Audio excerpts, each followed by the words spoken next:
Welcome back to the unnamed NBA show. We got playoffs to talk. We have, as of the filming of this, 1 day of games have happened. The other day of games is happening tomorrow.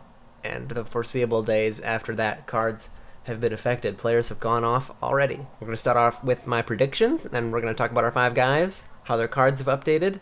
This week, the show is brought to you by Surfshark VPN. You guys, the deal is about to be over. The cheapest VPN in the game is about to go up in price. Yeah, for $2 a month with my link, you can get this VPN. A VPN basically protects you on the internet. It encrypts your data so that people cannot get at it if they're connected to the same Wi-Fi network as you. You can also change your location if, like NBA games are blacked out on League Pass or whatever. You can change your location to somewhere else and get those games. And also just cover your bases. It's a safe thing to have on the internet. This deal across unlimited devices expires very soon, so hit the link below. You won't be able to get this deal for much longer, is what they're telling me. Let's get into the show. So I know we played 1 game yesterday, but this is my schedule, and today is when I'm recording. So let's go to our first round Western Conference teams. Try to keep it quick, short, and simple. I love how the Blazers can score. I think they're better. They got better offense than the Lakers. You can't bet against LeBron in the first round, and it's gonna be the Lakers taking that first series for me. Sorry, Portland. I'm fully on the hype train. I hope Portland wins, but I don't think it's gonna happen. This might be the closest series of the first round. I can see the grit and grind of OKC, the leadership of Chris Paul pulling them out, but I believe that Houston is gonna get some of those blazing hot games going. That is what is gonna take them to the second round. Denver, Utah. This series is also just another one of those 50-50 ones. Mike Conley could come back, and if he starts playing like Mike Conley from like 4 years ago, they could have a chance. If they had their Bogdanovic, one of those guys, he's missing right now, so that's obviously unfortunate for them. Denver has been going off. I think they will continue to do so. The emergence of Michael Porter Jr., the Joker, Jamal Murray is igniting. I like them to make it out of the first round. They had that comeback. They've really shown they can get hot. They can take over no matter who they're playing. But the grit and grind and the depth of the Clippers is going to take them out. 42 points, first playoff career game. I think that's a record for Doncic. That was pretty cool. Milwaukee and Orlando, they're playing right now. Milwaukee came out not looking very good, but they're the Bucks, dude. You don't tune into this for an objective, unbiased opinion. The Bucks are obviously going to beat the Magic. Then they will make it to the second round. Indiana, man, has been really fun to watch. It's just unfortunate they don't have Sabonis, that Malcolm Brogdon has been suffering some injury here and there. I think somebody else got hurt for them too. TJ Warren has been an awesome story to follow, but I think Miami pulls it out. They are to me, more consistent. They play at a faster pace. Yeah, and they're just bigger and stronger at this point too. Sorry, Indiana, you get the red X. Boston and Philly, this series, I just learned Gordon Hayward is going to be out for maybe the whole playoffs with a grade 3 ankle sprain, which is like the worst it can get. They're saying 4 weeks, but every comments I see about this anywhere, it's like he's definitely going to be out like 2 to 3 months. So that sucks. I definitely see Boston pulling this out. I don't think Philly, even with Ben Simmons, could have pulled it together. Hopefully we get some good Matisse vlogs out of it, but I do not see it progressing any past that for them. Toronto, Brooklyn. I really wish Brooklyn could have put together the types of games they were putting down against the Bucks, against the Blazers. But Toronto is just a much more organized team. They play just as hard as the Nets. When that's equal, the better things about Toronto are what shines through. So Toronto will be advancing. Brooklyn will get the X.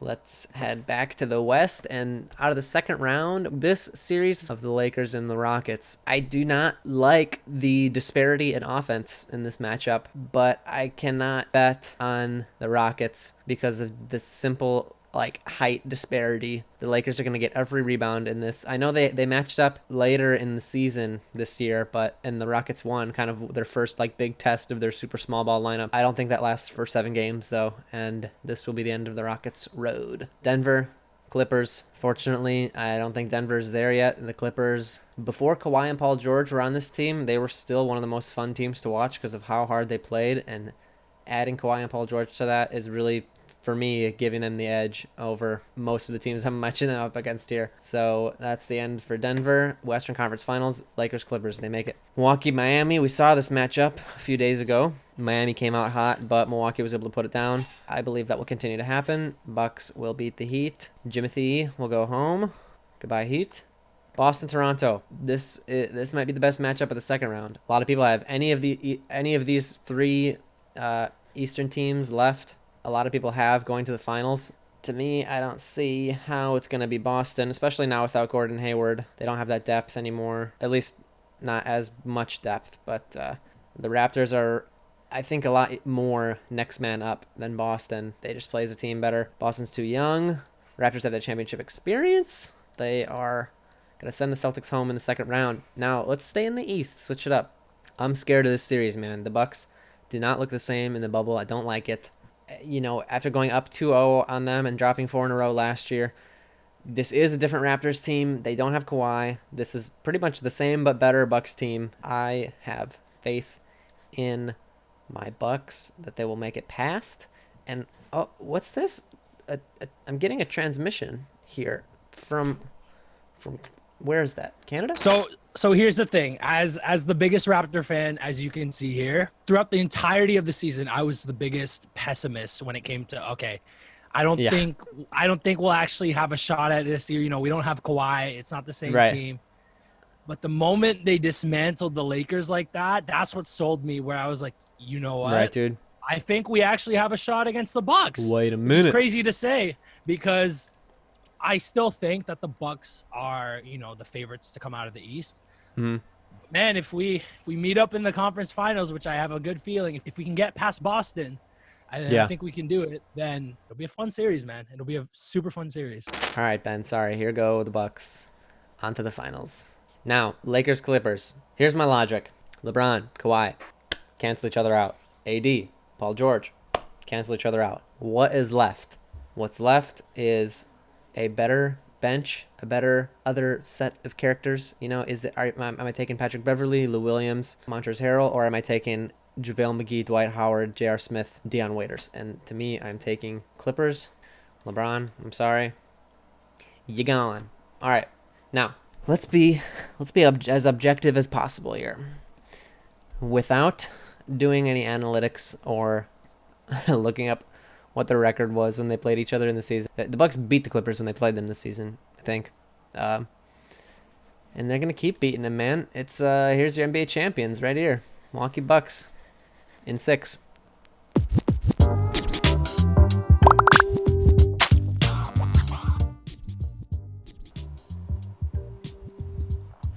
All right, the guys are back. These are the 5 guys in the burgers and fries segment. We got number 1, Giannis. As usual, very, very expensive.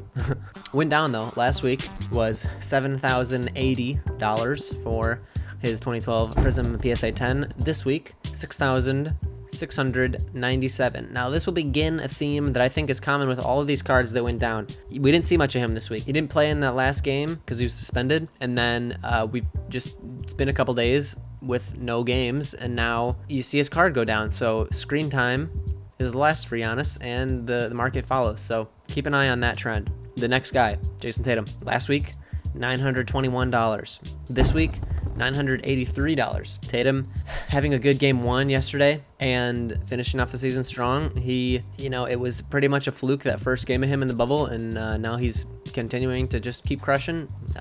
And because of that, his cards go up for another week. Luka is down a smidge. $2,063 last week. This week, $1,907. Maybe the market is kind of settling right around that price. He's still going crazy, but he did go down since last week after having a big game, but in a loss.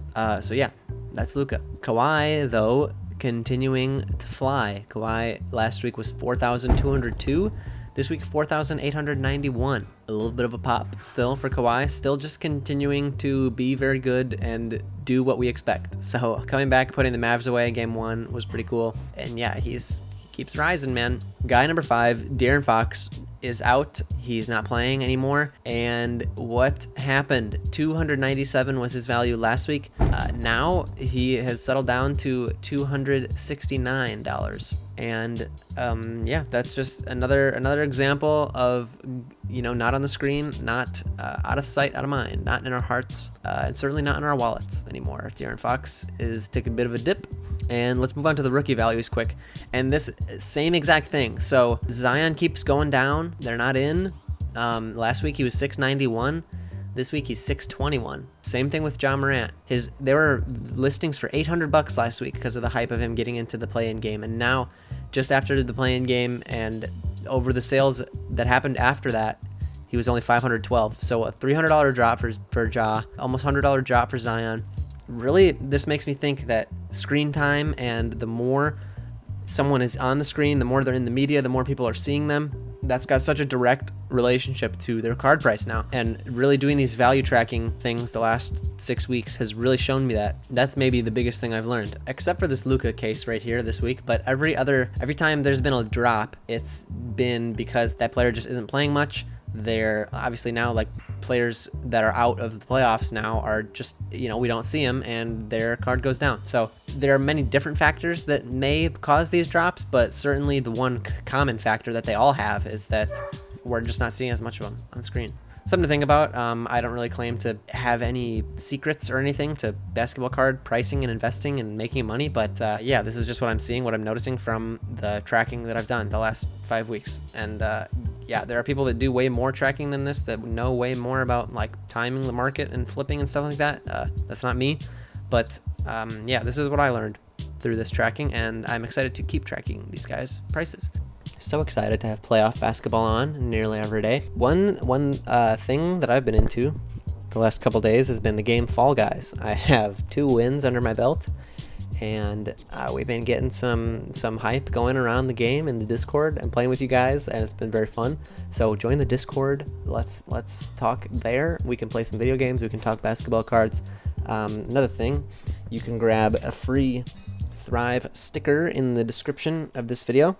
So this week, my episode of the Friends with Ben podcast gets released. This is one of my first podcast appearances. Ben is a podcast creator. He does a great job of interviewing his guests, giving them a platform to share their story. And we all have unique human experiences, and his mission is to share that. And I think he did a great job with my interview. I definitely got into a lot of things that maybe I haven't shared super in-depth and in detail on this channel. If you're newer to my channel, or if maybe you haven't watched any of my other videos, I think that that podcast episode is pretty representative of me as a person and how I spend my time and kind of how I got to the place I am over the last 3 or 4 years. So check out that podcast and subscribe to my friend Ben.